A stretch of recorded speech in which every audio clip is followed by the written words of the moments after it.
Hello friends, welcome to a new video. তোমরা দেখছো টেকনোরাজেশ YouTube channel. তো ফ্রেন্ডস, এয়ার ফাইবার এই নামটা হয়তো তোমরা অনেকেই শুনেছো যে এয়ার ফাইবার। তো এই এয়ার ফাইবারটা কি হয়তো দেখেওছো অনেকে, বা তার ছবিও দেখেছো। তো এটা কি? তোমরা ফাইবার দেখেছো, ফাইবার অপটিক কেবলের নাম শুনেছো, যার মাধ্যমে ইন্টারনেট আদান প্রদান করে। তো এই এয়ার ফাইবারটা কি? এটা কি জিনিস? এটার মাধ্যমে কি হয়? এর কাজ কি?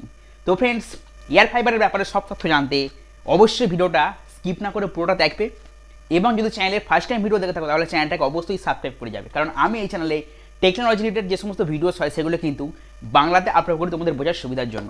তো চলো ফ্রেন্ডস, আজকের ভিডিওটা শুরু করা যাক। দেখো ফ্রেন্ডস, আমরা সকলেই জানি যে ইন্টারনেট কানেকশান নেওয়ার কিন্তু দুটো রাস্তা আছে। একটা হলো মোবাইল ডেটা, মানে মোবাইলের সিম লাগিয়ে টাওয়ারের মাধ্যমে কানেকশান, আর একটা হলো ওয়াইফাই বা ব্রডব্যান্ড, মানে যেটা আর কি বাড়িতে রাউটার বসিয়ে ব্রডব্যান্ড সার্ভিস প্রোভাইডারদের কাছ থেকে যেমন ওয়াইফাই ব্যবহার করি সেইটা। তো এই দুটোই কিন্তু মেন রাস্তা, একটা হলো মোবাইল ডেটা আর একটা হলো ওয়াইফাই বা ব্রডব্যান্ড। তো এই এয়ার ফাইবারটা কি? দেখো ফ্রেন্ডস, এয়ার ফাইবার নামের মধ্যে কিন্তু মানে আছে। এয়ার মানে কি? বাতাস বা বায়ু। ফাইবার মানে ওই ফাইবার অপটিক যে কেবল, মানে ইন্টারনেটই বোঝাচ্ছে এখানে। তো বাতাসের মাধ্যমে মানে হাওয়ার মাধ্যমে যে ইন্টারনেট চলাচল করে সেটাকেই বলে এয়ার ফাইবার।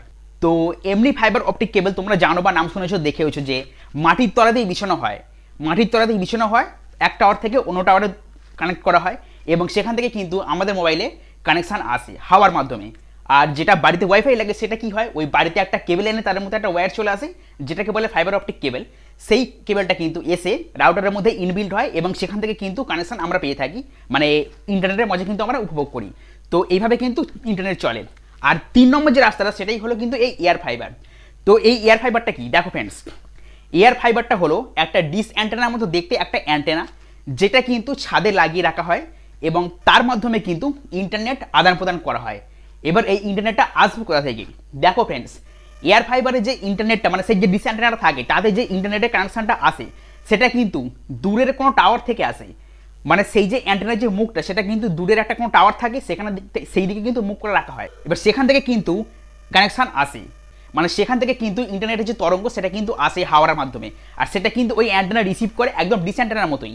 কিন্তু এখানে ইন্টারনেট সরবরাহ হয়। ডিস অ্যান্টেনা কি? স্যাটেলাইট থেকে সিগন্যালের টিভি চ্যানেল চলে, আর এখানে কি হয়, টাওয়ার থেকে সরাসরি কানেক্ট করা থাকে পয়েন্ট টু পয়েন্ট, এবং সেখান থেকে কিন্তু সরাসরি ইন্টারনেটের লিঙ্ক আপলোড সিগন্যাল, মানে আপলোড লিঙ্ক, এবং ডাউনলোড সিগন্যাল মানে ডাউনলোড লিঙ্ক কিন্তু সরাসরি সেখান থেকে কানেকশান আসছে, তার মাধ্যমে কিন্তু ইন্টারনেট চলছে। আর এইভাবে কিন্তু এয়ার ফাইবারটা কাজ করে। তো ফ্রেন্ডস, তাহলে কি বুঝলে? প্রথম যে সিস্টেমটা ইন্টারনেট ব্যবহার করা সেটা হলো মোবাইল ডেটা, মানে মোবাইল টাওয়ার থেকে সরাসরি আমাদের মোবাইলে ইন্টারনেটের কানেকশান আসে হাওয়ার মাধ্যমে। আর দ্বিতীয় যেটা সেটা হলো ওই ব্রডব্যান্ড বা ওয়াইফাই, যেটা আমরা বাড়িতে মানে ফাইবার অপটিক কেবলের মাধ্যমে তার এসে রাউটারের সঙ্গে কানেক্ট করে আমরা আর কি ওয়াইফাই মানে ওয়্যারলেস ইন্টারনেটের মজা এনজয় করি, সেটা হলো ওয়াইফাই। আর 3 নম্বর যেটা সেটা হলো এই এয়ার ফাইবার, সেটা হলো ওই ছাদে একটা ডিস অ্যান্টেনা লাগাতে হবে। সেই ডিস অ্যান্টেনাটা, এটা কিন্তু ওই tata sky Videocon DTH dish টিভির ডিস অ্যান্টেনা এটা নয়, এটা কিন্তু আলাদা ডিস ইন্টারনেট কানেকশন নেওয়ার জন্য এটা কিন্তু আলাদা করে তৈরি করা হয়েছে, আলাদা টেকনোলজিস আছে এর ভিতরে। তো সেই অ্যান্টেনা কিন্তু এক্ষেত্রে ব্যবহার করা হয়। আর এই যে অ্যান্টেনাটা, এটা কিন্তু টাওয়ারের দিকে মুখ করে রাখা হয়, কানেক্ট করে একভাবে একদম অ্যাঙ্গেল করে, আর সেই টাওয়ার থেকে কিন্তু সরাসরি ইন্টারনেটের লিঙ্ক আদান প্রদান হয়, আপলোডও হয় ডাউনলোডও হয়, দুটোই হয়। আর এইভাবে কিন্তু এই এয়ার ফাইবার সিস্টেমটা কাজ করে। আর এইভাবে কিন্তু এয়ার ফাইবারের মাধ্যমে আমরা ইন্টারনেটের কানেকশান আদান প্রদান করতে পারি, ডেটা এক জায়গা থেকে অন্য জায়গায়। এবার বলবো এই এয়ার ফাইবার কোন কোন কোম্পানি দেয়, মানে কোন কোন কোম্পানির কাছে এই কানেকশান আছে। দেখো ফ্রেন্ডস, বিএসএনএল এর কাছে কিন্তু এই এয়ার ফাইবার কানেকশন আছে। বিএসএনএল ফাইবার যাকে বলে, মানে BSNL air fibre, BSNL company কিন্তু এয়ার ফাইবার প্রোভাইড করে থাকে এখনো পর্যন্ত। তো বিএসএনএল কোম্পানির তরফ থেকে যে অ্যান্টেনাটা দেওয়া হয় সেটা ছাদে লাগিয়ে রাখতে হবে, এবং বিএসএনএল যে টাওয়ার থাকে সেই টাওয়ারের সঙ্গে সরাসরি মুখ করা থাকবে যে অ্যান্টেনা আগে বললাম, আর সেখান থেকে কিন্তু ইন্টারনেটের কানেকশন সরাসরি নেওয়া হবে, আপলোড ডাউনলোড সব কিছুই হবে। তো ফ্রেন্ডস, এইভাবে কিন্তু কাজ করবে। এছাড়াও ফ্রেন্ডস, আরও অনেক অনেক কোম্পানি আছে যারা কিন্তু এয়ার ফাইবার তৈরি করার চেষ্টা করছে বা লঞ্চ করছে, বা ভবিষ্যতে বা ফিউচারে কিন্তু এই এয়ার ফাইবার সবার জন্য অ্যাভেলেবেল হয়ে যাবে, এবং অনেকে কিন্তু এটা ব্যবহার করবে।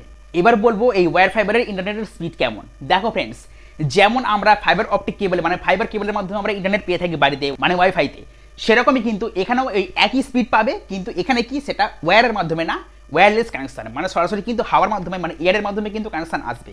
তো স্পিড কিন্তু একই, এখানেও কিন্তু ওই 30 Mbps 40 Mbps 100 200 300 500 এরকম কিন্তু স্পিডের প্ল্যানস আছে।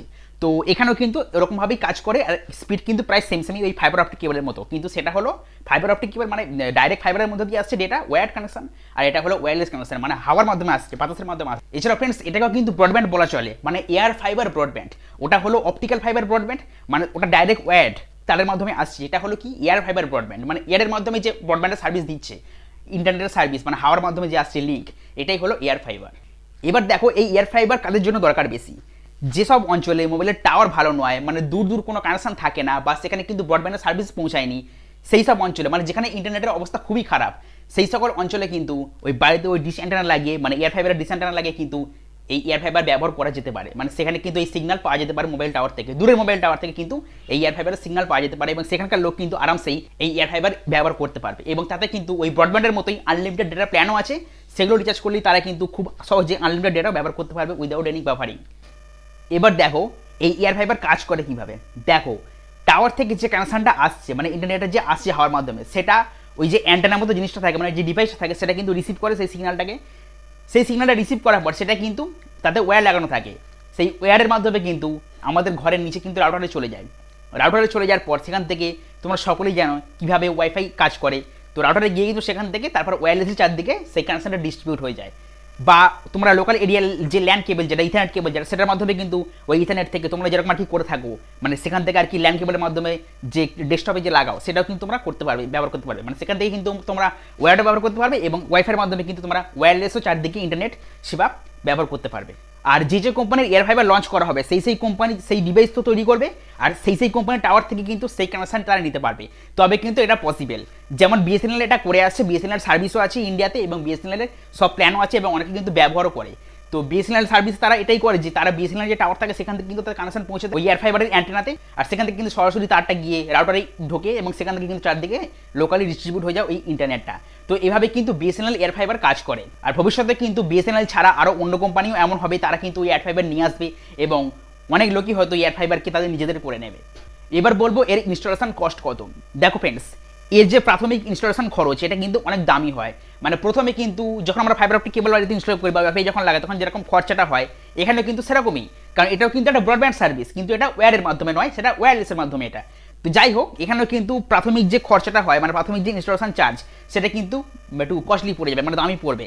তো আমাদের কিন্তু টাকা খরচ করে লাগাতে হবে এটা প্রথমে, মানে একটু হয়তো 4000 বা 5000, আমার ঠিক জানা নেই এটা। তো যদি তোমরা বিএসএনএল ওয়েবসাইটে গিয়ে দেখতে পারো যে কত দাম, তোমরা হয়তো জানতে পারো সেটা, যে কত দাম এটা হতে পারে আজ কি প্রাথমিক ইনস্টলেশন খরচ, তো তোমরা এটা দেখে নিতে পারো।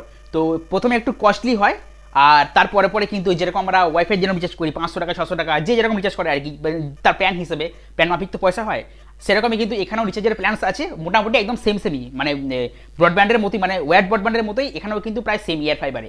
তো সেরকমই কিন্তু ওই 19-20 ফারাক, এখানেও কিন্তু প্ল্যানের প্রাইস প্রায় একই, এবং সেই প্ল্যানগুলো রিচার্জ করলেই কিন্তু এখানে আমরা আনলিমিটেড ডেটাও পেয়ে থাকবো ওই ফাইবার অপটিক কেবলের মতো।